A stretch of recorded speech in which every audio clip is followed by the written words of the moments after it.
Hello and good morning students. Good to see you in this 13th revision lecture, which is the continuation of chapter number 7, kinds of sentences, that we initiated in the last lecture. In the last lecture we understood about sentences and its kinds in a detailed manner. We revised it. We also looked into two important exercises related to the understanding of change of request into polite questions, and the second thing was changing statements into exclamation. Today's lecture is going to be an extensive lecture about practicing the remaining exercises that are left over in this chapter for us to revise and to understand. Giving you an overview about the exercises that we are going to cover. The practice exercise is question number C, as you find on in your text on page number 62. Complete the following exclamations with the word what or what a. The first one had been done for you and you had 8 sentences over there. Well, the understanding I gave you in the last lecture from page number 59.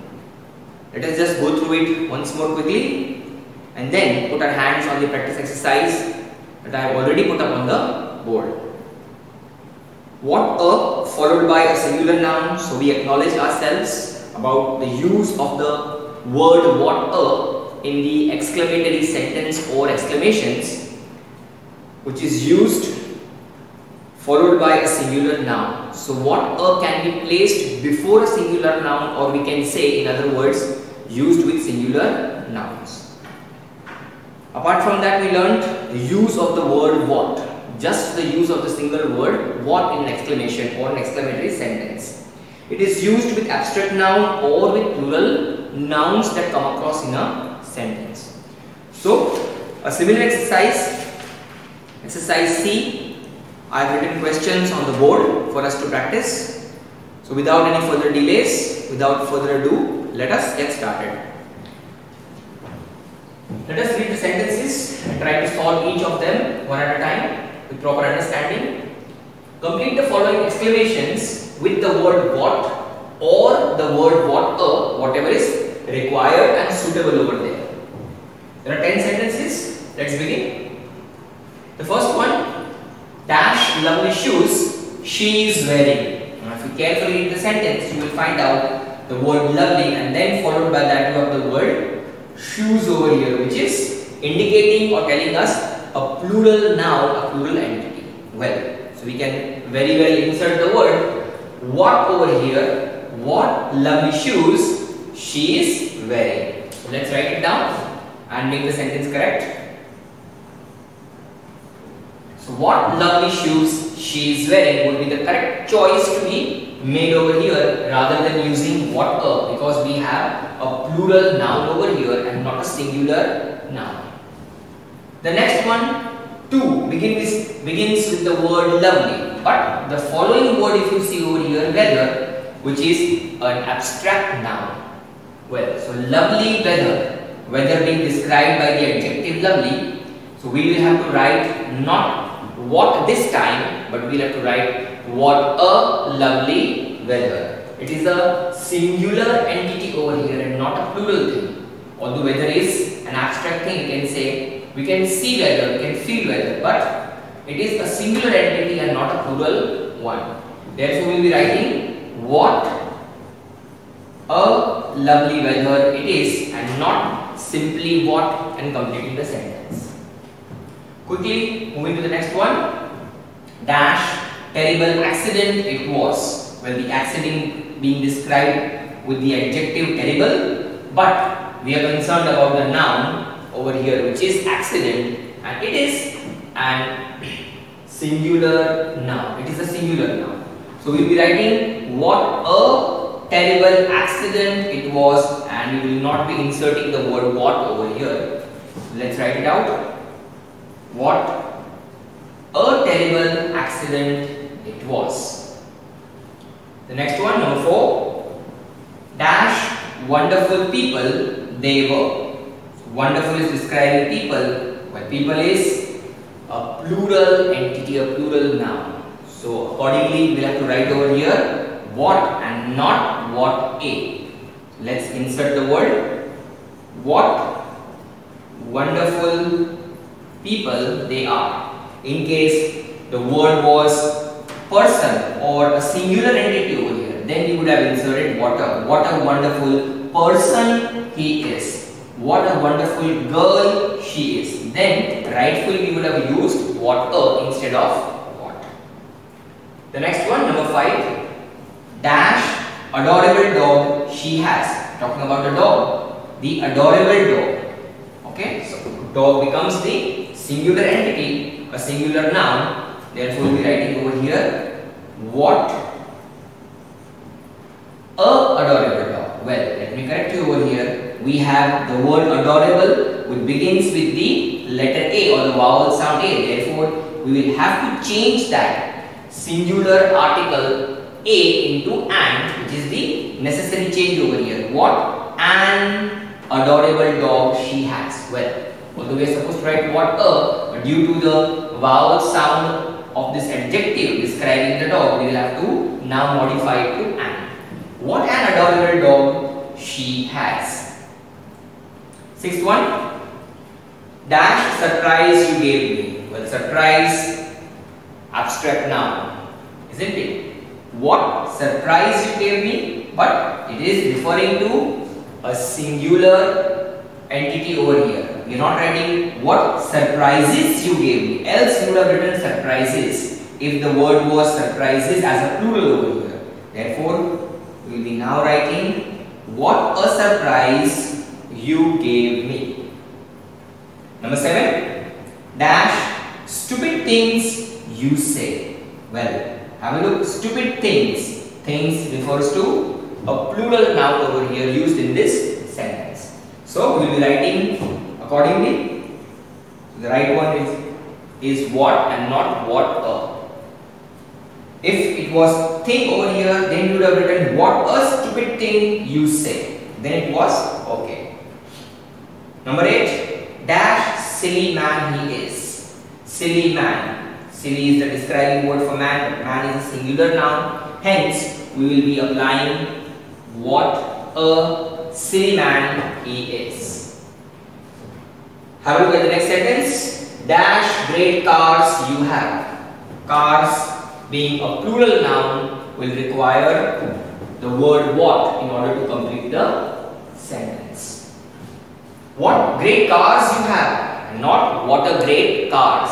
Yes, if it was car over here, what a great car you have, then you would have written what a instead of what. Finally, we have the last one. Sweet voice she has. Sweet voice. Voice as a singular entity. So we will be writing what a sweet voice she has. So I hope the 10 sentences are done through now. This would have helped you to understand the concept about using what and what a with singular and plural nouns and abstract nouns. Well, so after this practice, we are now going to practice the next exercise. Identify errors in the following negative sentences and then correct them and rewrite. Well, I have brought up a few sentences for you. Let me put these sentences one at a time and discuss it with you and rewrite them. Let's see on the other side of the board.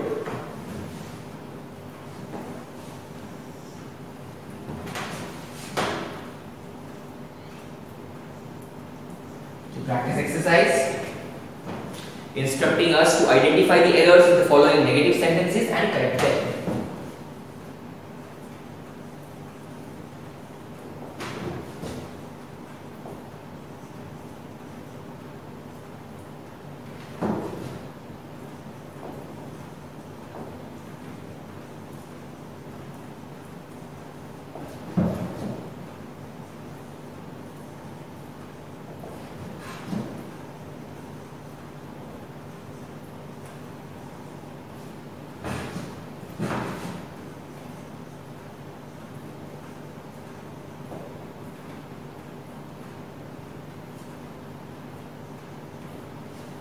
Well, the first one, He didn't find neither the map nor the key.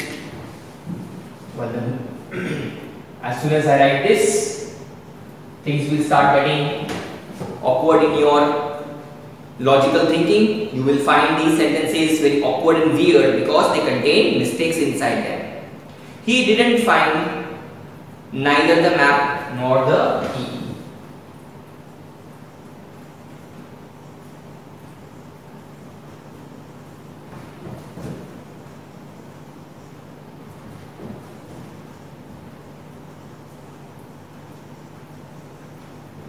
So here we have double negatives used in the sentence. As you can see, didn't is a negative word. Again, neither and nor is a correlative negative word over here. Correlative conjunction. He didn't find neither the map nor the key is not the right way to say. It will change the meaning, saying that yes, he found the map and the key or the key. Well, let us try to answer this in the right manner by correcting the mistakes. We can write this in two different ways by using either of the negative words. So let's see how can we write this. If you choose the first one, then you will have to change these two words. He didn't find, and we have to choose the appropriate pair of correlative conjunctions or the correlative words, either the map or the key. He didn't find. We are saying he did not find what? Either the map or the key. So the person was not able to find either of the two things, the map or the key. But if I want to use neither and nor in my sentence and not changing it into either or, then I will have to eliminate the word didn't, which is a negative word in this sentence. Let us see how can we write this sentence. We will have to use the positive verb over here. He found. This was the auxiliary verb. We are changing the main verb find into found. He found, because we had the word didn't over here indicating the past tense. He found neither the map nor the key. Well, the meaning hasn't changed. The meaning is still the same. We need to say that none of the two things the person was able to find, but we have written with the help of neither nor or the pair of neither and nor as negative words. Let's see the second one. David doesn't know nothing. Well, how weird it is, isn't it? David doesn't know nothing. So this also contains a double negative, doesn't and nothing, which is incorrect. Even if you write like this, the meaning will change. We can write it in two different ways. We can say David doesn't know anything. We'll have to change the nothing into anything. Let's write it out.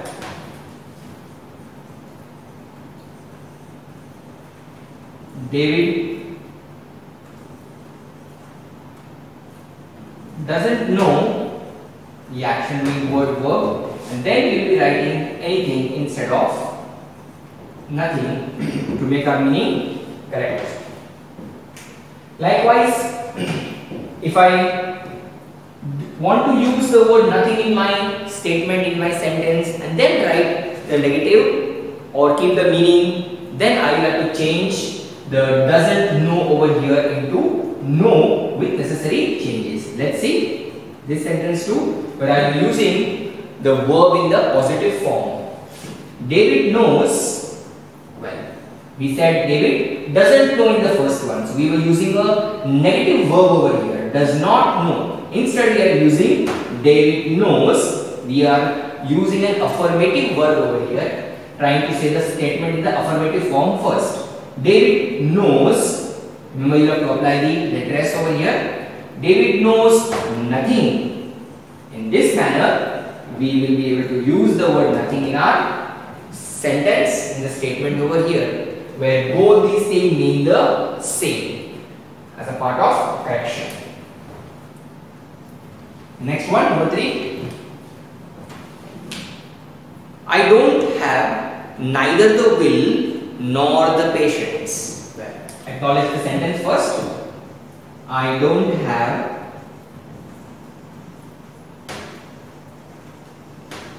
neither the will nor the patience. I have neither the will. I don't have. So we are saying I do not have what? Neither the will nor the wish to do nor the patience. But it has error inside it because I have used a double negative over here, don't, along with neither and not. Well, let's correct this and rewrite in the 2 different ways what we can. I don't have, I am using the word don't, therefore I have to change neither and not to either and or. I don't have either the will or the patience. Out of the 2 virtues, I have none of them.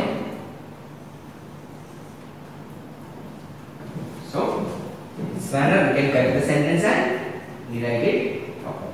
But if I decide to use neither and nor in my sentence, in this negative one, then I need to eliminate the word don't or change the word don't into a positive form or a positive way, where we have the word have as the main word, don't have, isn't it? Do not have in the present form. So I will be eliminating I have. So I am not using the word don't in the second way of writing. I have. What do I have? I have. Then I am using the negative word. I have neither the will nor the patience. So it means the same. I have none of the virtues with me.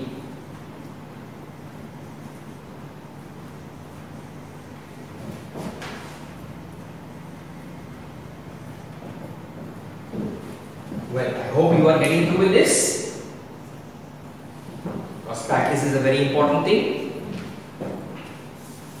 The next sentence, that won't do you no good. How awkward it sounds when I say so. It seems like as if we are not English learners, we do not know the knowledge about the language. Well, this is just a practice. That won't do you no good.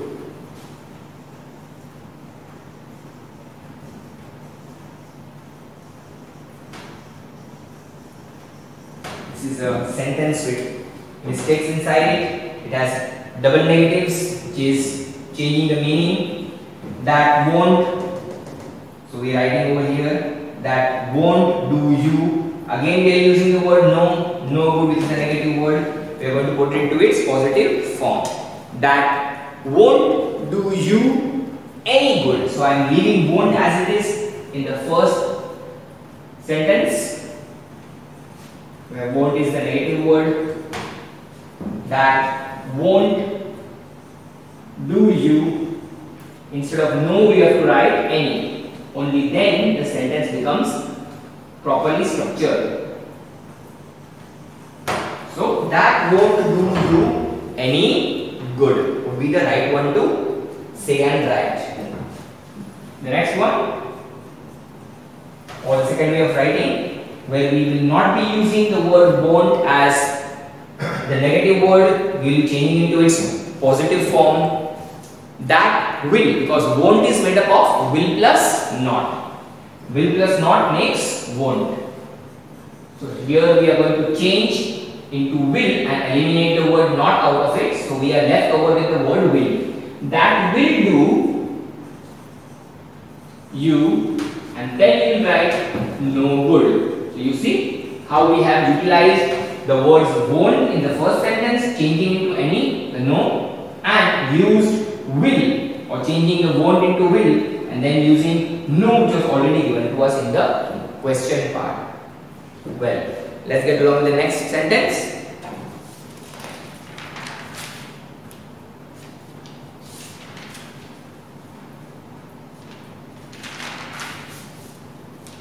Number 5.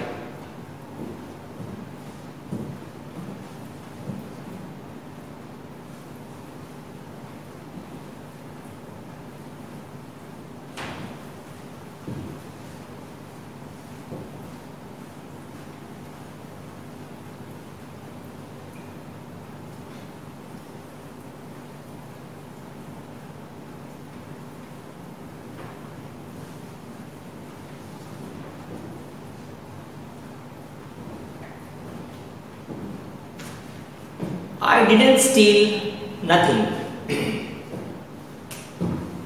The fifth sentence. I didn't steal nothing.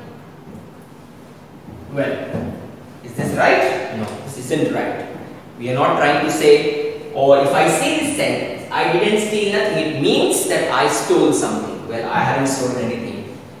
So let me correct this so that I am not misunderstood by people.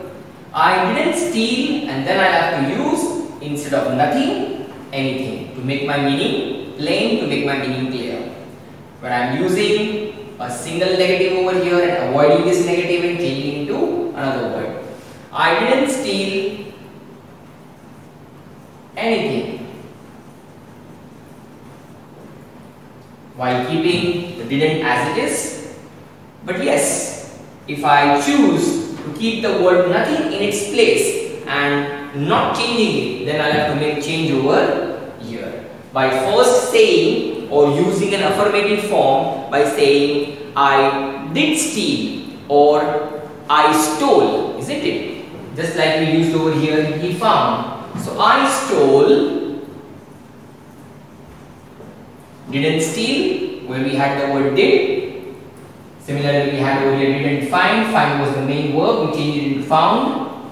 I stole. So first you are saying the affirmative part that you stole, but further you are going to add the word nothing over there. So the meaning will remain the same. I stole. You will be writing nothing. So in this manner, the meaning remains the same, but two different ways of writing with one single negative word in each of the sentences. The next one, number 6. We haven't never seen a tornado that big. See how weird it is? Let's write it to acknowledge it. We haven't never seen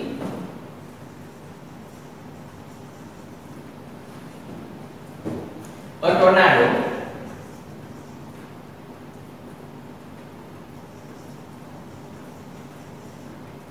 tornado that big.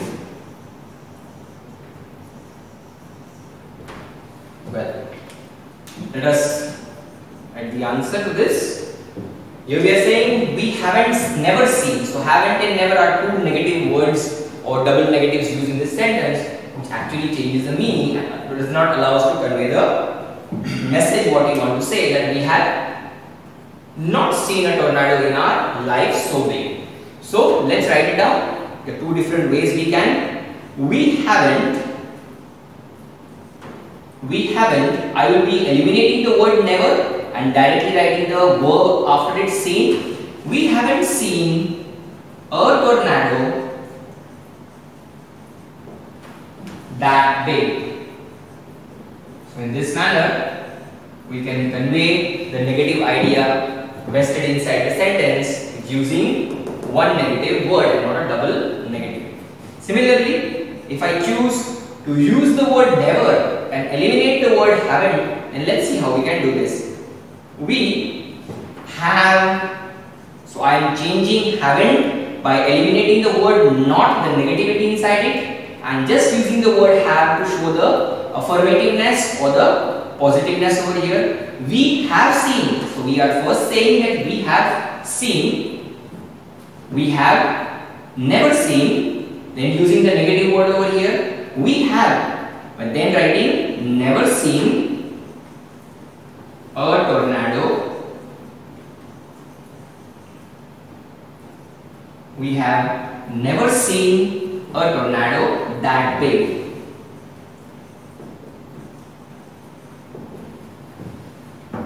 Next one, number 7.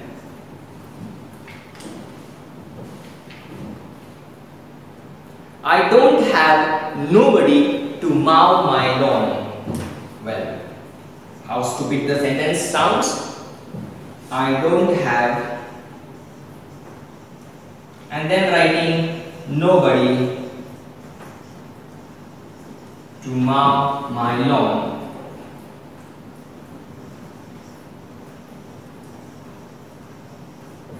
Well, this is not the correct thing. Let us rewrite it correctly, convey the proper message that I have no people with me, or I do not have a source who can mow my lawn. I don't have nobody. I will read the word don't in the first type of sentence, or use it in the first sentence. I don't have, instead of nobody I will be choosing anybody. Just like we chose nothing into anything, similarly we will be choosing anybody. I don't have anybody to do that work of mowing my lawn. Well, the same thing can be written in a different manner by saying I have nobody, where I am eliminating the word don't. I am not using the word don't. I am simply dropping it out and using the word have, indicating the positiveness. I have, but what? I have nobody. I have nobody to mow my lawn. So in this way, we have changed the given sentence into its two different negative forms. The last one, number 8. That attitude won't get you nowhere. That attitude won't get you nowhere. Well, it would be incorrect to write so. Let's rectify it and correct it and write again. That attitude won't, we will use for the first, and then we will be changing over here. That attitude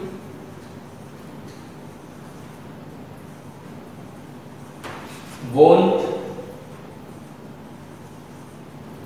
get you, and instead of writing nowhere, we will be writing anywhere. Just like we did nothing into anything, we did the word nobody into anybody. Similarly, we are writing nowhere into anywhere. That attitude won't get you anywhere.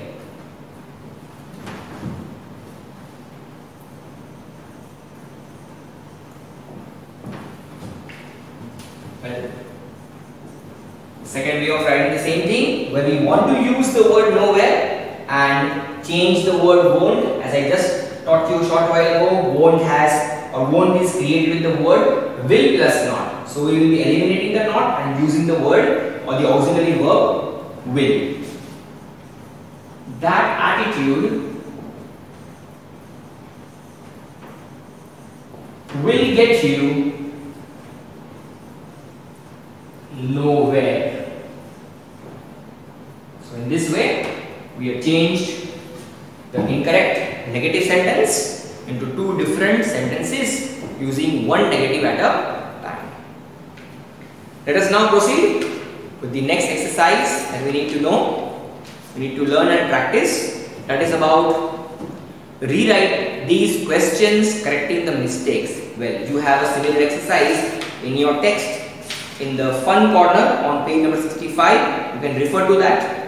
Tara had made some mistakes. Well, I have not used anyone's name over here, but I have simply written rewrite the questions, because these questions have mistakes within them when they have been formed. We are going to correct these and rewrite them. So let's do it together as a part of practice.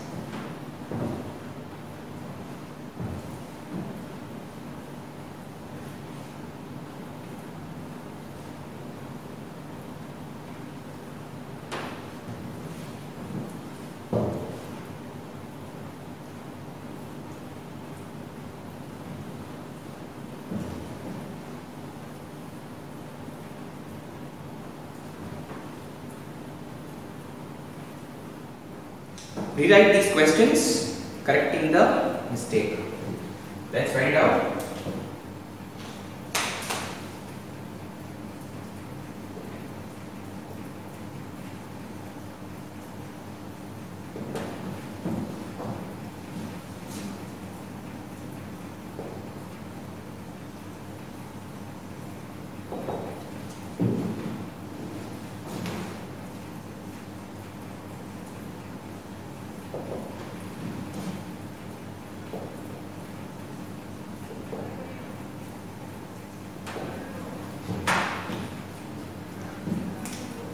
First question, which has an error inside it and we need to rectify it. Have a careful observation. What clothes she wore at the party? If you read this, you will find out there is an incorrect structure formation of this sentence, which you need to rectify. What clothes she wore at the party? Can we ask a question in this manner? No, not at all. There is an error inside it. We need to insert the auxiliary verb within the sentence, within the question that we are asking in order to make it correct. So let's rectify it and write the correct one. We need to apply the auxiliary verb. What clothes did she wear at the party? Then the sentence or the question would be correctly framed. So let's write it out. What clothes? Simply you can't say what clothes she wore. You have to write what clothes did she wear. Wore will now change to wear. What clothes did she wear at the party? This would bring out the proper sense of the sentence and make the question correct. This is the first one. Let's do few more. What time it started to rain? See how awkward and weird it sounds when you speak out this sentence. What time it started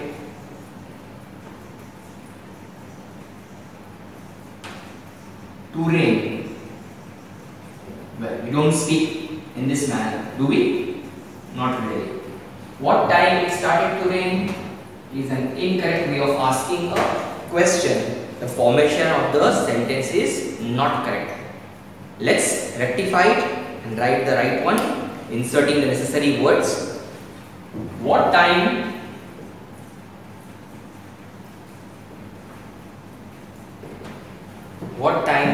did it? So we will be applying the word did just as we applied in the previous corrected question. What time did it? And then we'll have to make the change to this past tense verb started into start, just as we did wore into wear. What time did it start to rain? This would be the right way of asking a question to someone if you wanted to get the information related to the beginning of the rain. Next one, number 3. What you were doing when the bomb exploded? See how awkward, how incorrect the question is. Well, let's put a question and then rectify, rewriting the answer. What you were doing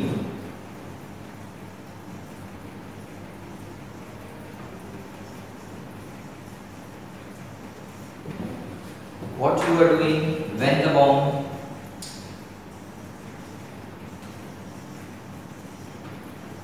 exploded?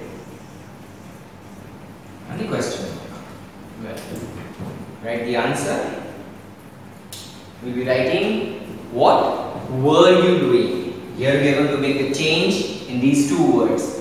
What you were doing? No. What were you doing? We are going to exchange the places, flip over the two words. We'll be writing what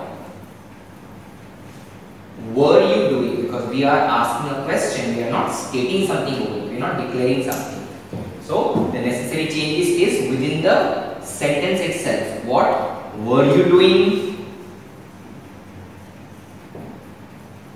when the bomb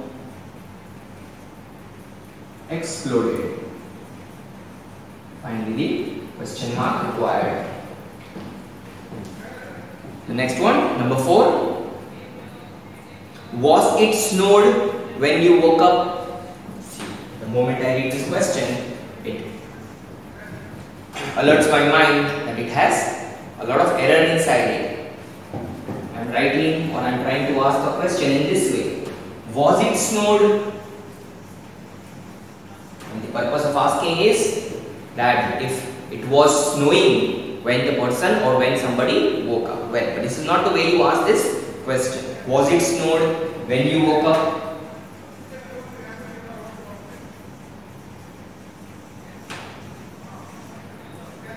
No, we don't ask like this.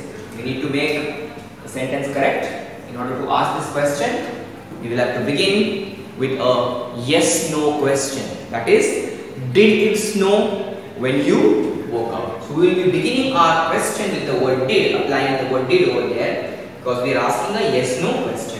We need to carefully see the incorrect sentence over here. Was it snowed when you woke up? The person would have probably replied yes or no. It means that we are trying to ask a yes-no question. For that, we need to start with the auxiliary verb. So let's begin. Did it snow and not snowed? Did it snow? The action of snow falling. Did it snow when you woke up?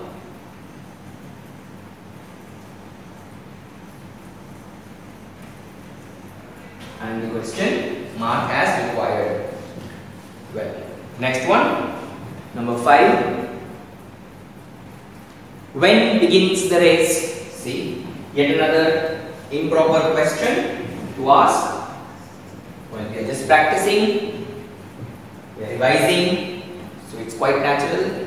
We will be having, or we will come across such sentences which we need to rectify. When begins the race? Well, at least we people do not ask such weird questions. That is why we are practicing never to use such incorrect framing or structuring of sentences. Let's write the correct structure. When does the race begin? We need to insert the auxiliary verb does over here in order to make the sentence sensible. When does the race, and then write the word begin.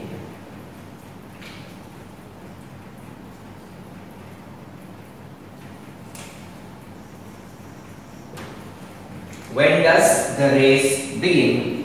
And finally we have our question mark to it in order to ask the question. So these were the 5 sentences. We have 5 more of similar type for practice. Let's do a rigorous practice.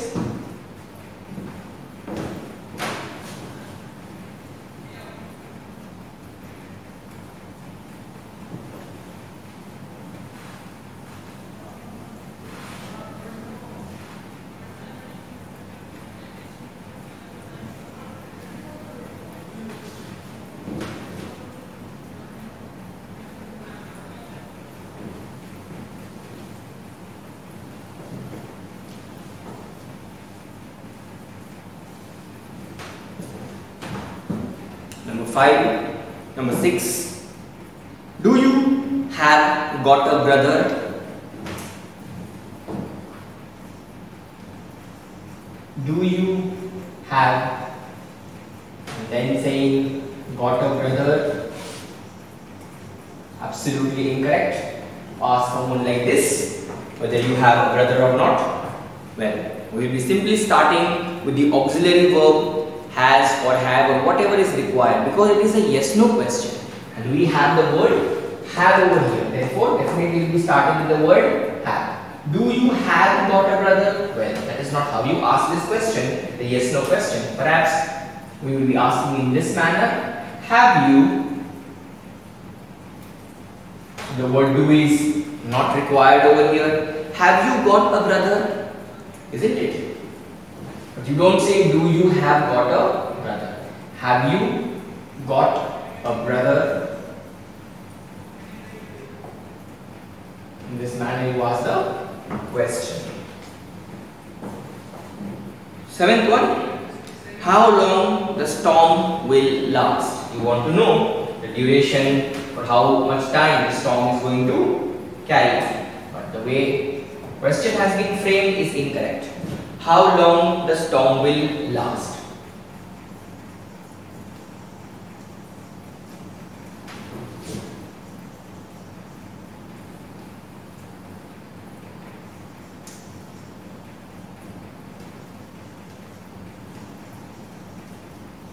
Have a careful look. There is an error within the sentence itself, that is the arrangement of the article and the auxiliary verb. So let's rearrange these two words within the sentence so that we can derive the correct or the proper structural form of this question.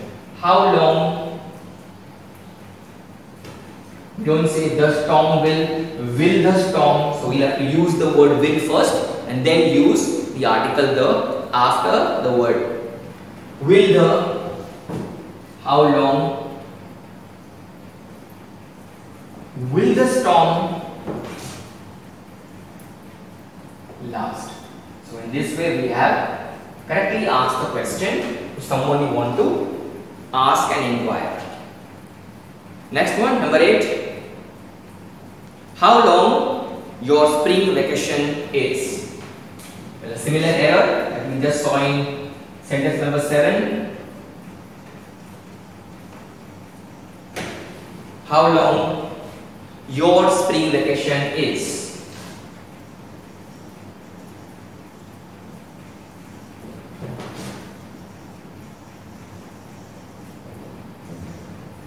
And a question mark over there.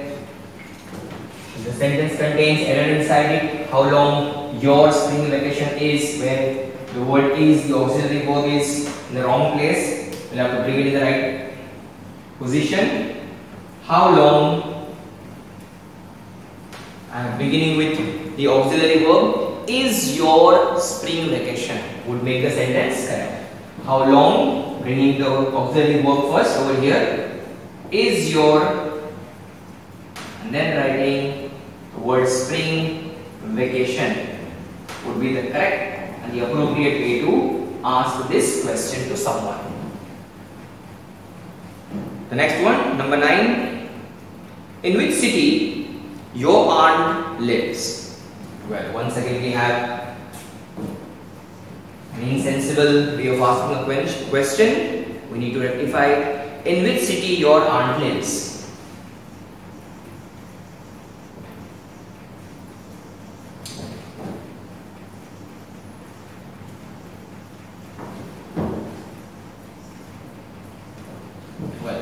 There is an error inside it. We haven't used the auxiliary verb which is required as a part of the framing of the sentence. In which city does your aunt live? Eliminating that would make the sentence or the structure of the sentence incorrect. So let's rectify it and write it. In which city,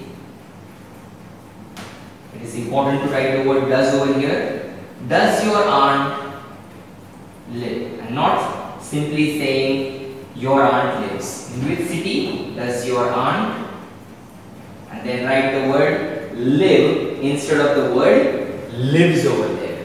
We change the word lives into live as a part of the correction. Next one, number 10. The last one is this exercise. What wrong I have done to you?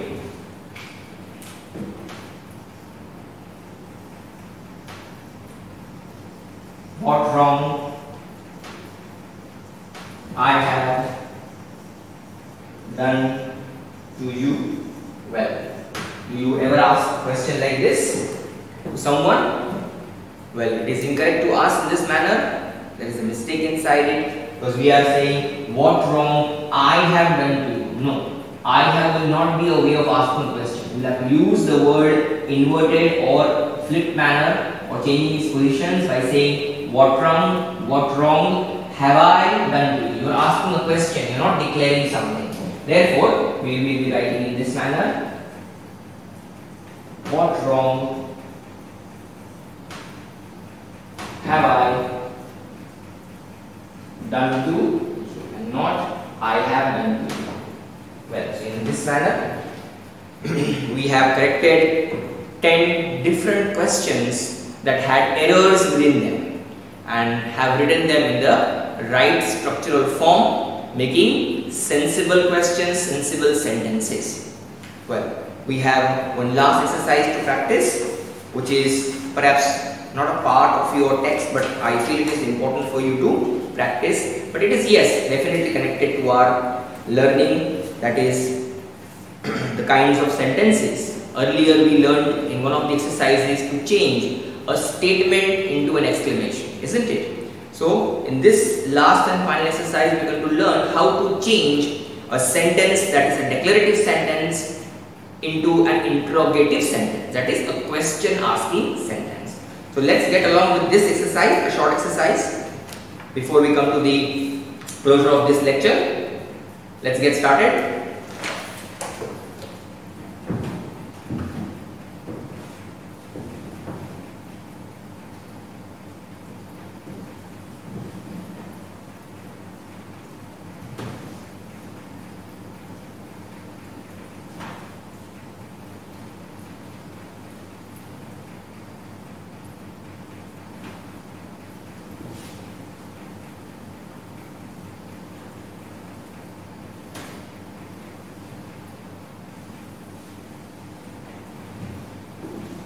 Change the following sentences into interrogative sentences.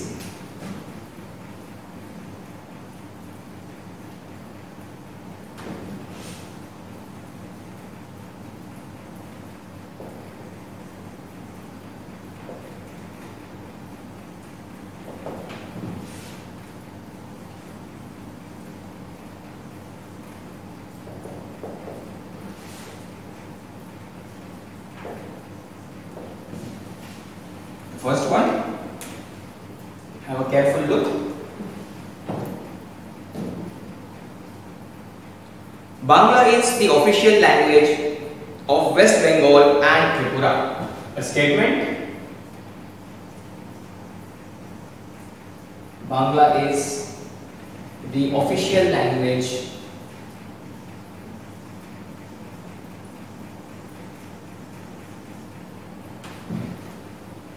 of West Bengal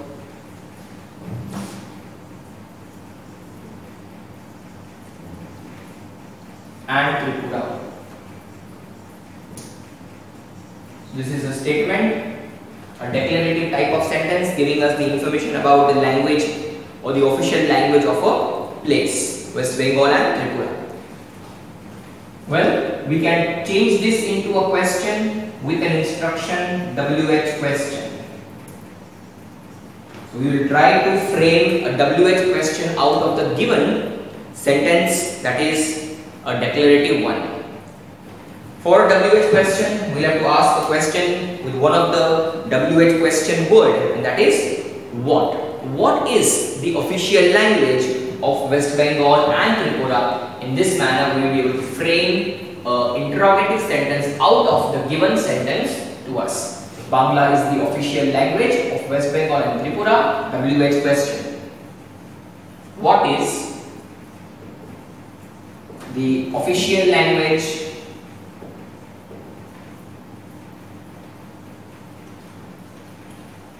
of West Bengal? So when we are asking a question about the official language, we will be eliminating the word Bangla because that is a part of the answer. What is the official language of West Bengal and Tripura? Finally, we need to apply the question mark because we are transforming, changing the statement into an interrogative sentence. Next sentence. Konark is famous for its sun temple.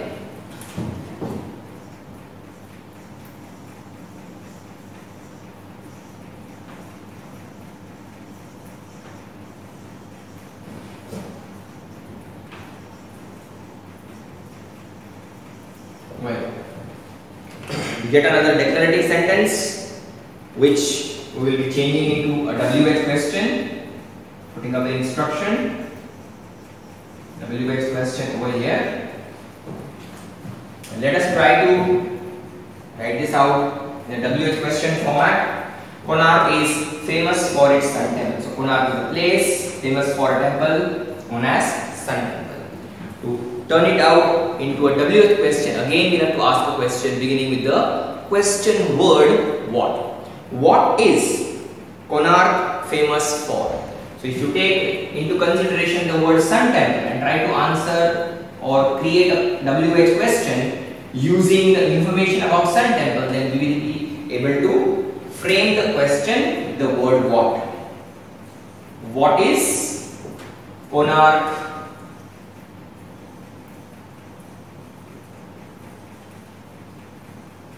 famous and finally for? What is Konark famous for? In return you will get the answer. Third one. I can speak Hindi and Telugu.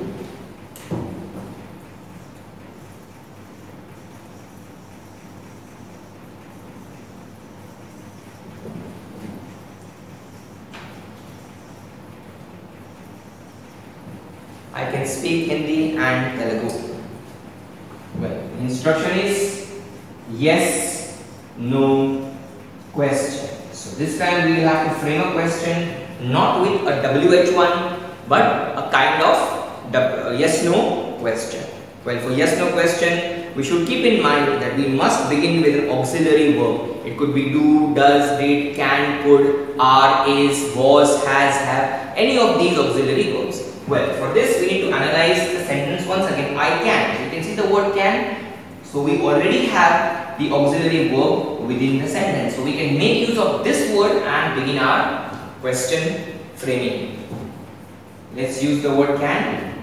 I can speak Hindi and Telugu. So when somebody is asking you a question, he will be saying, can you? I will now change to you, because the opponent is asking you a question and in reply you are saying, yes, I can speak Hindi and Telugu, or alternatively you may say, no, I cannot. But cannot is not given to you. It means it is an affirmative sentence that you are saying, I can speak Hindi and Telugu. So the opponent will be making a question. So you keep yourself in that opponent's place and try to frame this question. Can you speak Hindi and Telugu? So in return, you will be getting the answer, yes, I can speak Hindi and Telugu, or even without writing yes, I can speak Hindi and Telugu. So this was a yes-no type question that we framed. The next one, rice is the staple diet of many Indians.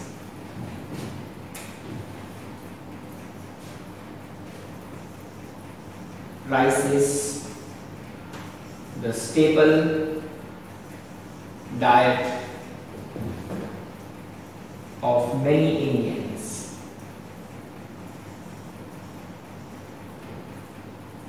So a statement which is giving us information about the diet of people of India. Rice, which is a staple diet, the main food. We have to change it into a WH question.